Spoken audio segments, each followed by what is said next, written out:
vou ser bem breve nessa palavra.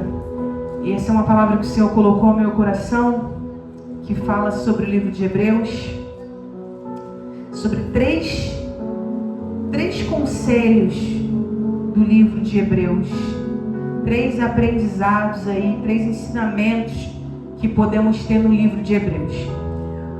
O livro de Hebreus, ele é um livro que não se sabe ao certo, né? Não tem claro quem escreveu o livro de Hebreus, quem foi o escritor. Mas uma coisa é certa: o livro de Hebreus, ele foi um livro escrito para judeus convertidos ao cristianismo. O livro de Hebreus, ele é uma carta para aqueles que eram judeus, que eram praticantes da lei, aqueles que viviam ali firmes, fundamentados na lei, e eles encontram aí através dos discípulos, né, que agora está iniciando a igreja,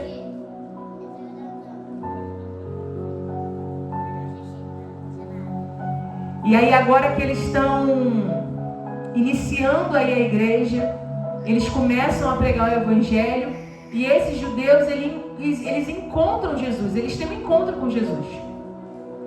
E para eles isso é algo muito bom, porque sabemos que Jesus, ele vem justamente para fazer com que a gente não viva mais debaixo da lei, mas sim pela graça.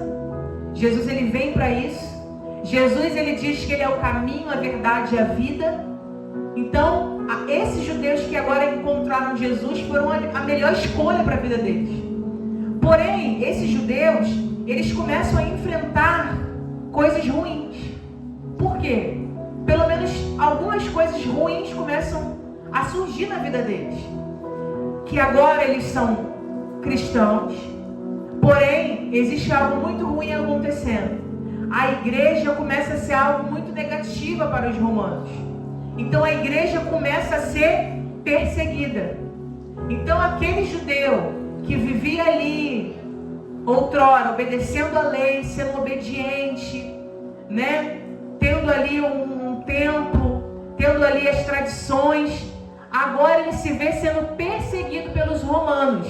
Então isso é uma coisa ruim que acontece para eles. E eles começam ali a enfrentar algumas dificuldades. E aí, essa carta aos Hebreus, ela é escrita. Com qual motivo? Para ser um encorajamento para esse povo.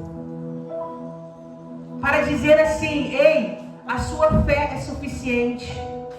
Essa carta aos Hebreus, ela é um ensinamento para dizer assim: ei, Jesus é o suficiente, tenha fé. Você não está vendo, mas crê em Jesus. O escritor começa a trazer ensinamentos de quão importante é você ficar firme, perseverante, você confiar em Jesus até o fim. Essa carta, esse livro aos Hebreus, ele é um livro para dizer assim, para te levantar, para te impulsionar, para não desistir. E esse povo aqui estava quase desistindo. E quantas vezes eu e você, a gente não se vê nessa situação de estar quase desistindo? Quantas vezes a gente fica desmotivado, a gente olha para as circunstâncias, a gente às vezes não vê um cenário agradável, um cenário frutífero, e a gente começa a pensar em desistir. Talvez não desistir de Jesus, mas desistir de ouvir a palavra, desistir ali de talvez estar na igreja, desistir muitas vezes de orar com perseverança, e aos poucos, sem perceber, você vai desanimando mais e mais e mais. E esse livro, ele tem tantas passagens tão lindas, eu vou ler algumas para vocês. Aqui no Hebreus 1, 3 diz assim, ó: o Filho é resplendor da glória de Deus, é a expressão exata do teu ser, sustentando todas as coisas por sua palavra poderosa. Depois de ter realizado a purificação dos pecados, ele se assentou à direita da majestade de Deus nas alturas. Olha que versículo lindo. E tem um mais lindo do que o outro. Cada passo que você vai lendo, cada capítulo, são 13 Eu costumo até dizer que Hebreus é o meu livro favorito, e é mesmo. Aqui no capítulo 2, versículo 4, ele diz assim, Deus também deu testemunho dela por meio de sinais, maravilha, diversos milagres e dons do Espírito Santo, distribuídos de acordo com a tua vontade. Um versículo que fala sobre o Espírito Santo, sobre os dons que ele libera para cada um de nós. Que coisa linda. Aí nós temos aqui, o capítulo 3, versículo 1, diz: portanto, santos irmãos, participantes do chamado celestial, fixem os seus pensamentos em Jesus, apóstolo e sumo sacerdote. Ele diz assim, irmãos, olha para Jesus, foca em Jesus. Eu vou tentar ler um versículo de cada capítulo. Aqui no capítulo 4, no seu versículo 12, pois a palavra de Deus é viva e eficaz, é mais afiada que qualquer espada de 2 gumes. Ela penetra até o ponto de dividir a alma e o espírito, juntas e medulas, e julga os pensamentos e as intenções do coração. Que coisa linda! É um versículo que fala sobre a palavra de Deus, que é poderosa, é viva, é eficaz, e é como essa espada afiada, e é mesmo. Aqui no capítulo 5, deixa eu ver um aqui. O versículo 7 diz: durante os seus dias de vida na terra, Jesus ofereceu orações e súplicas, em alta voz e com lágrimas, àquele que o podia salvar da morte, sendo ouvido por causa da sua perseverança e submissão. Embora sendo filho, ele aprendeu a obedecer por meio daquilo que sofreu. E uma vez aperfeiçoado, tornou-se a fonte da salvação eterna para todos os que obedecem. Esse é um versículo que fala sobre a obediência. Ele fala que Jesus, ele se sujeitou a estar naquela cruz por amor a Deus, por obediência a Deus. Jesus, ele obedece ao Pai e vai sofrer na cruz, para que eu e você pudéssemos ter a salvação. No capítulo 6, ele diz assim: portanto, deixemos os ensinos elementares a respeito de Cristo e avancemos para a maturidade. Que coisa linda! Um versículo nos impulsionando a sermos cristãos maduros. Termos maturidade, saber ouvir, falar na hora certa, entender o outro, a obediência na palavra. Aqui no capítulo 7, que ele fala sobre o sacerdócio de Cristo, o versículo 3 diz assim, sem pai, sem mãe, sem genealogia, sem princípio de dias, nem fim de vida, feito semelhante ao Filho de Homem, ele permanece sacerdote para sempre. Aqui ele começa falando sobre Melquisedeque, e ele está reforçando que Jesus é o sumo sacerdote. E aí ele fala sobre Melquisedeque. Aqui no capítulo 8, a gente pode trazer versículos. Versículo 3, todo sumo sacerdote é constituído para apresentar ofertas e sacrifícios. E ele está dizendo sobre quem era o sumo sacerdote. Quem era o sacerdote, explicando quem é o sacerdote, para declarar que Cristo é o sumo sacerdote. Nós temos aqui no capítulo 9, versículo 7, no entanto, somente o sumo sacerdote entrava no lugar santíssimo apenas uma vez por ano, e nunca sem apresentar o sangue do sacrifício que ele oferecia por si mesmo e pelos pecados que o povo havia cometido. Com Cristo nós temos acesso ao Santo dos Santos. O sacerdote que uma vez ele entrava no templo, eu e você, através de Cristo, que é o sumo sacerdote, podemos aí ter livre acesso a Jesus, livre acesso ao Pai. E mais adiante a gente vê aqui,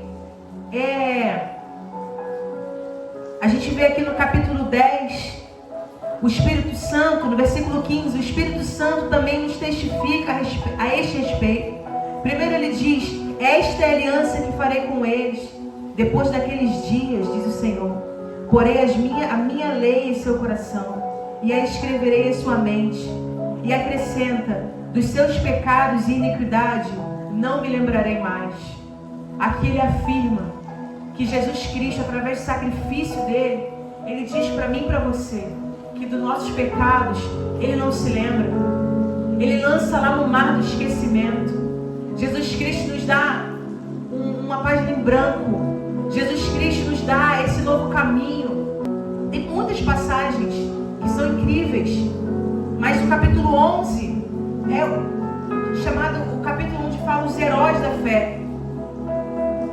E esse capítulo, ele fala sobre Abel, ele fala sobre Enoque, sobre Noé, sobre Abraão. Ele fala sobre muitos homens que são considerados pai da fé. Homens e mulheres que muitos deles não viram a promessa, que receberam a palavra, mas não viram a promessa, mas ainda assim eles permaneceram firmes na palavra. Aí nós temos ainda mais adiante, no capítulo 12, nós temos aqui no versículo 16, que não haja nenhum imoral, profano como Esaú, que por uma única refeição vendeu os seus direitos da herança como filho mais velho. Como vocês sabem, posteriormente, quando quis herdar a bênção, foi rejeitado. Ele fala que ele nos dá uma advertência, vamos dizer assim, sobre o quanto nós somos filhos. Ele nos dá essa instrução. Irmãos, esse capítulo, esse livro dos Hebreus, ele é um livro que nos ensina muito. E eu indico vocês a abrir a Bíblia, a ler esse livro dos Hebreus, que ele vai te ensinar muito. E eu gostaria de trazer, baseado nesse livro, 3 ensinamentos que nós podemos tirar desse livro. E o primeiro dele é dizer que um dos grandes ensinamentos do livro de Hebreus é: Jesus é o sumo sacerdote perfeito. No capítulo 4, do versículo 14 a 16 mais ou menos, traz várias referências que o escritor traz sobre o sumo sacerdote. Só para vocês poderem entender, o sacerdote naquela época, ele tinha um papel muito importante de ser aquele homem que muitas vezes trazia consolo. Era aquele homem que ele representava o povo diante de Deus. Então o sacerdote, ele tinha um papel de trazer aí o consolo, de trazer uma palavra. A gente vê no momento de fragilidade que Ana está orando. Ana queria ter um filho, e Ana não tinha um filho. E ela vai ao templo com frequência, e ela ora. E um dos momentos em que Ana está orando, a Bíblia fala que ela ora de uma forma em que o sacerdote tem ela por embriagada. Porque ela está ali orando, somente mexendo os lábios. E a Bíblia vai dizer que aquele sacerdote ele olha para ela e acha que Ana está embriagada. Já ficou orando assim, somente mexendo os lábios? Imagina você no meio da rua só mexendo os lábios. Só que, irmãos, Ana, ela libera uma palavra para ele e ela fala assim: não me tome por embriagada, porque o que eu tenho é a aflição da alma. Eu estou amargurada. E o sacerdote naquele momento, ele libera uma palavra sobre Ana. Porque o sacerdote ali, ele tinha o papel de representar o povo diante de Deus.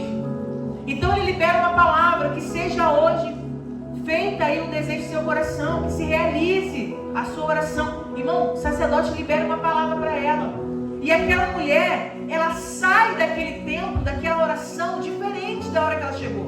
Ela chega de um jeito, ela sai de outro. Então o sacerdote, ele tinha esse papel. Ele tinha um papel aí de trazer uma palavra, trazer um consolo. Aquela pessoa que ia lá ao templo, pedir perdão pelos seus pecados. Então você chegava lá com os seus pecados.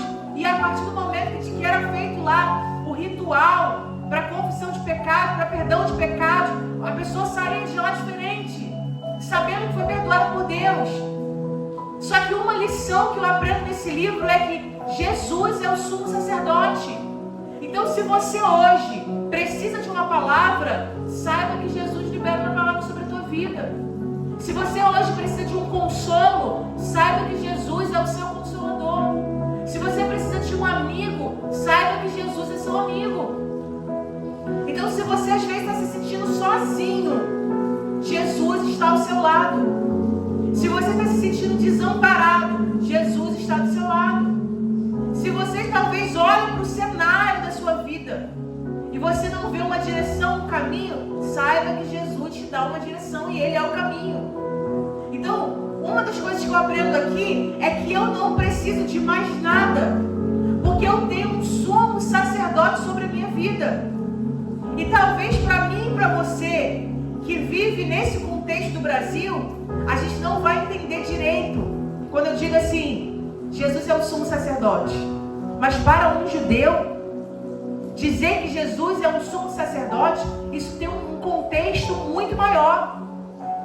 O que ele está dizendo aqui para esse povo é, olha, de tudo que você aprendeu, de todas as tradições, da lei, de todos os rituais, Jesus é maior do que tudo isso.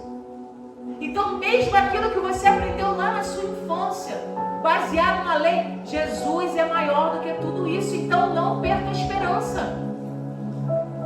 Dizer que Jesus é superior a tudo é uma forma de fazer com que a sua esperança seja aumentada. Jesus, ele entende a sua dor. Talvez você viva em um dia onde está doendo. E tem situações, irmãos, tem situações na nossa alma, no nosso espírito, que dói muito mais do que uma ferida aberta. Porque a grande verdade é que quando você está doente, você está com dor de cabeça, você toma um remédio, não é assim? Quando você está até mesmo com uma dor de dente, que é horrível, uma dor no rim, que é horrível, você toma um remédio e você melhora. Você vai no médico, eles te passam um remédio, passam uma injeção que é mais rápido, você melhora. Agora, existem dores na alma. Existem dores na alma que, irmão, não tem remédio que pare. Só quem já teve uma dor na alma sabe do que eu estou falando. Só quem já ouviu uma palavra que veio te ferindo sabe do que eu estou falando. Só quem já recebeu, talvez na infância, uma palavra liberada de que você não vai dar para nada, você não vai conseguir. Isso aí que você está pensando pode existir, não vai dar certo, ou você não tem valor. Só quem já ouviu uma palavra sabe do que eu estou falando. Das dores, irmãos, dores que ficam lá dentro da sua alma. E eu digo para você, Jesus, ele entende a sua dor. Sabe por quê? Porque Jesus, ele sofre junto com você. Jesus, ele não é um amigo que te procura só quando precisa de algo. Jesus não é um amigo que tem interesse em você. Jesus, ele é o seu maior amigo. É aquele que ele é o mais interessado em você. Jesus, ele não rejeita a sua fragilidade. Talvez você passe por alguma situação e talvez você é rejeitado, mas Jesus não rejeita. Ele nunca vai rejeitar a sua fragilidade. Irmão, quando você tiver medo, quando você tiver vergonha, quando você tiver qualquer sentimento negativo, não fuja de Deus. Corre para Jesus. Corre para Deus. Jesus entende você. Vai para o Pai em oração. Coloca o louvor, começa a adorar. Jesus é superior a tudo, irmãos. A dores, a aflição, a angústia, a pecado, a medo. Jesus é superior a tudo. Então essa é a primeira lição que eu deixo para você. Jéssica, como eu posso aplicar isso? Tá, eu entendi que Jesus é superior a tudo. Mas como que eu aplico isso no meu dia a dia? Quando você estiver vivendo uma situação, qualquer que for, que deixa você triste, frustrado, entristecido, magoado, desanimado, desamparado, o que você vai fazer? Você vai correr para Jesus. Quando você estiver enfrentando uma situação, você vai correr para Jesus. Porque Se você está numa situação, imagina a situação, onde você olha para o lado, você vê uma tempestade. Já viu uma tempestade? Já viu como que é devastador uma tempestade? Que vem arrancando telhado, vem empurrando árvore. Tem tempestade que é tão forte, irmão, que arranca a árvore pela raiz, já viu? Árvore caída pela raiz. Você olha para o lado, você vê uma tempestade. Você olha para o outro lado, você vê um mar.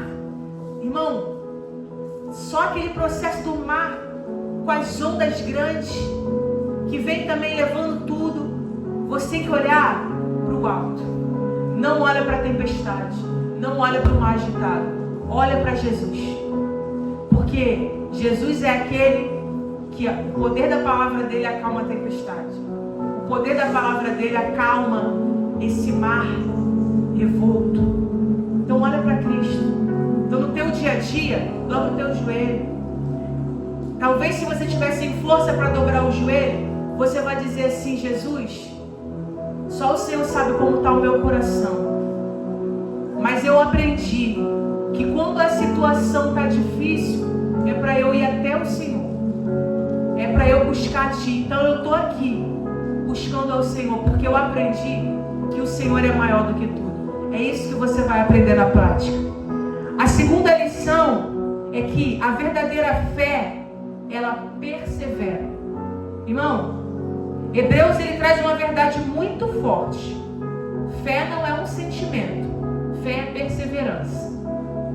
Grava isso. Fé não é um sentimento, fé é perseverança. Fé é você perseverar, é você continuar mesmo quando a sua alma está cansada. Perseverar. Perseverar é uma atitude. Perseverar é você crer que a promessa ainda está viva, mesmo quando o cenário parece morto. É difícil. É difícil porque a gente crê numa palavra. A gente sabe que Deus liberou uma palavra. E aí você vê que tudo que está acontecendo é totalmente diferente da palavra que foi liberada. E aí você pergunta a Deus: mas quando eu te perguntei, o Senhor me disse isso. O Senhor disse que ia fazer isso. O Senhor disse que ia ser assim. Pai, mas a tua palavra diz que vai ser desse jeito. E aí você olha para o cenário e você vê tudo diferente. E aí? É nesse momento que a sua fé está sendo provada. É nesse momento que você vai continuar. E eu costumo dizer, eu já até disse aqui algumas vezes, que Noé, Deus libera uma palavra sobre Noé, Deus dá uma direção a Noé, amém? Todo mundo lembra de Noé que constrói a arca. E Deus dá uma direção para Noé. Deus ele diz assim: construa uma arca. Ele diz que era necessário, era importante construir a arca. E ele fala: construa a arca. Ok. Irmãos, a arca levou 100 anos para ser construída. 100 anos com o mesmo projeto. E aí, se você fosse na casa de Noé hoje, o que você ia ver? Você ia ver Noé cortando madeira, pregando lá, prega o martelo, pregando as madeiras. Se você fosse no outro dia, você ia ver o quê? Mesma coisa. Você ia ver a casa de Noé cheia de madeira, cortando a madeira, pregando a madeira. Se você fosse na casa de Noé, 1 ano depois, talvez eu e você já tinha desistido. 1 ano fazendo a mesma coisa, cortando madeira, pregando madeira, cortando madeira, pregando madeira. Se você fosse na casa de Noé 10 anos depois, o que você ia ver? Noé fazendo o quê? Cortando madeira, pregando madeira. Talvez se fosse eu e você, a gente ia, depois de 5 anos cortando madeira, a gente ia dizer: Deus, eu quero algo novo. Eu estou aqui cortando madeira, eu quero algo novo. Que a gente gosta de viver coisas novas. Mas Noé, ele perseverou. É por isso que Noé é um dos pais da fé. Porque Noé, ele continuou obedecendo a Deus. A mesma palavra, não foi uma palavra nova. Não foi uma direção fresca, um alimento novo. Ele continuou obedecendo a Deus. dia após dia. Ah, mas vai cair uma chuva, Noé. Passa 50 anos, nada acontece. Passa 60 anos, nada acontece. Passa 100 anos, nada acontece. Eu e você provavelmente já tinha desistido. Depois de 5 anos a gente já teria desistido. Depois de 20 anos a gente já teria desistido. Ah, mas Deus não falou que ia fazer. Mas até agora nada. Noé, ele continua. Eu poderia citar a mesma coisa de Abraão. Eu poderia citar a mesma coisa de José, que sofreu, irmãos. Mas ele lá na infância dele, ele recebe um sonho. O sonho de governar. Ele recebeu uma palavra de Deus lá quando era novo. E José passa por tudo que ele passou. Ele é vendido, ele se torna escravo, ele é caluniado, ele é humilhado, ele se torna um presidiário. Lançam sobre ele mentiras, calúnias, mas ele persevera, ele continua em obediência. É um exemplo de fé. Então, a segunda lição que eu deixo é: a fé verdadeira persevera. Então, o que Hebreus ele diz pra gente, ele grita muito forte que a fé, ela não é um sentimento, ela é perseverança. Ela é você continuar. E aí, eu digo pra você, Jéssica, como que eu aplico isso na prática? E eu digo pra você, quando você estiver numa situação que parecer impossível você prosseguir, você tem que lembrar que você não está segurando Deus. Deus está segurando você. Na prática, no dia a dia, Deus está me segurando. Deus está me guiando. Deus é comigo, eu vou continuar. E a terceira lição para finalizar, e a última do livro de Hebreus, que o livro de Hebreus, irmãos, tem muitas lições. Como eu falei, são 13 capítulos ricos, com muitas palavras incríveis. Mas a terceira lição que eu separei aqui é: sem santidade, ninguém verá o Senhor. Vale lembrar que a santidade, ela é um critério. Ela é uma direção que Deus nos dá para a gente ficar firme. Então, se você quer ver ao Senhor, seja santo. Busque viver em santidade. Não viva os seus dias achando que já está bom, que já é o suficiente. Não viva os seus dias achando que você já atingiu um patamar de que eu já estou fazendo tudo que é certo. Não, irmão. Busque a santidade. O livro de Hebreus, ele nos ensina que a santidade, ela não é um livro de regras, ela é identidade. É caminhar como alguém que pertence a Jesus. O livro de Hebreus, ele nos ensina que ser santo é permitir que o Espírito Santo nos cure, nos limpe, é permitir que o Espírito Santo nos transforme. Tem cristão, irmãos, tem gente que é crente, que vive na igreja, mas não se permite ser guiado pelo Espírito Santo. Não se permite ser transformado pelo Espírito Santo. Isso é algo muito triste. E tem gente que é pior ainda, que sabe que age errado, sabe que está cometendo grandes pecados e não tem o seu coração voltado a Cristo, voltado ao arrependimento. Permita que o Espírito Santo te cure de dentro para fora. Permita que você viva de uma forma onde você entenda que santidade, ele é um fruto. A santidade, ele é um fruto de quem conheceu a Cristo. A santidade é um fruto de quem entendeu que foi feito para ser parecido com Cristo. E quando eu digo santidade, eu estou dizendo para que você busque viver como Cristo viveu, como Cristo nos ensinou. Ser santo não é ser perfeito, porque não tem como eu e você sermos perfeitos. Perfeito é somente um, Jesus.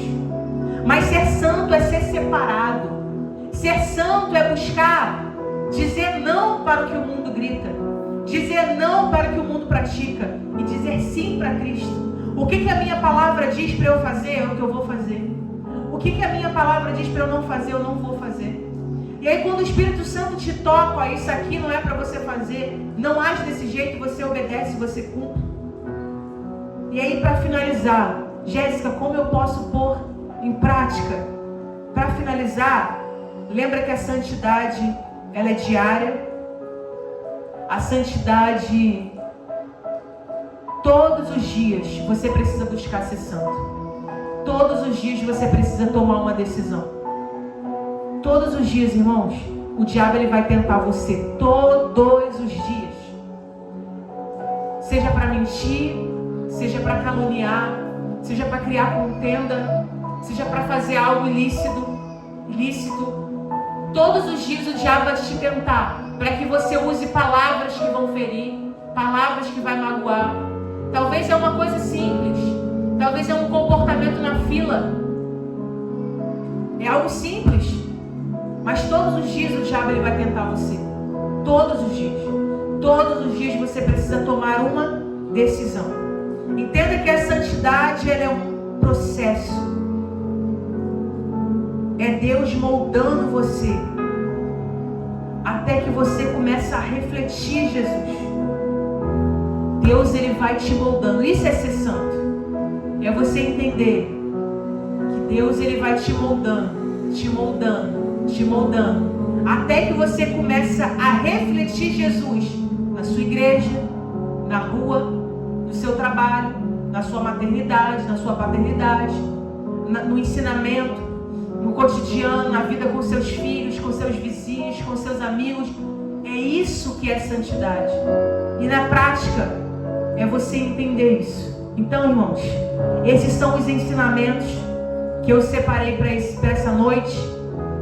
Que você venha refletir. Se você puder, pega a sua Bíblia em casa, abre lá no livro de Hebreus, vai lendo, vai pedindo discernimento espiritual. Que Deus, irmão, possa fazer com que você entenda essa palavra, que você entenda esse livro.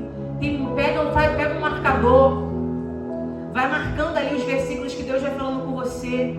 O que você não entender, peça ajuda talvez a um irmão que tenha mais discernimento na palavra, mas absorva esse livro dos Hebreus, que tem muitos ensinamentos. Na verdade, a palavra inteira tem grandes ensinamentos. Mas lembra, irmão, lembra que Deus é o suficiente. Lembra que Jesus é o suficiente. Independente das circunstâncias, das dificuldades, lembra que Jesus é o suficiente. Lembra, irmão, que a santidade ela é necessária. Sem santidade, ninguém verá o Senhor. Lembra desses ensinamentos. E que Deus possa abençoar a sua vida. Que Deus possa te abençoar. Que Deus possa te guiar. Que Deus possa te instruir. Eu vou orar por você nessa noite. Querido Deus, meu Pai amado, Senhor, que essa noite, ó Pai, nós possamos viver a palavra que o Senhor deixou para que a gente aprenda. Ó Pai, assim como a carta aos Hebreus nos ensina que existe o solo, ó Pai, que recebe a chuva, que se torna um solo fértil, ó Pai querido, que produz bom fruto, mas que também existe aquele solo que produz espinhos, que é um solo inútil, que se torna amaldiçoado. Ó Pai querido, eu te clamo para que nós possamos ser um solo fértil, um solo que recebe a Tua palavra, um solo, ó Pai, que enraiza a semente, que faz com que a semente cresça, que frutifique. Ó Pai, nos ajude a ser esse solo. Ó Pai, que tudo que nós aprendemos aqui nessa noite, ó Pai, que não fique somente aqui, mas que possa criar raiz em nossos corações. Que o Senhor, ó Pai, possa nos ajudar a ser um solo fértil. Ó Pai, que possamos aplicar essa palavra no nosso dia a dia. Que possamos, ó Pai, dia após dia, de uma forma diária, ó Pai, absorver cada dia mais o que foi ensinado aqui. E que possamos, ó Pai, confiar mais em Ti, não desistir, não desanimar. Eu te peço, ó Pai, aos meus irmãos que estão aqui, ó Pai, que eles estão passando por uma situação difícil, ó Pai, que eles não percam a esperança, porque a fé, Ó Pai querido, ela é uma decisão. Fé é perseverança, como aprendemos aqui. Então nos ajude, ó Pai, a absorvermos mais essa palavra e que possamos aplicá-la no nosso dia a dia. Que possamos confiar mais em Ti, que possamos exercer mais a fé e que possamos buscar mais a santidade. Em nome de Jesus eu te peço e eu já te agradeço por tudo que o Senhor tem feito em nossas vidas. Amém. Amém, Josias?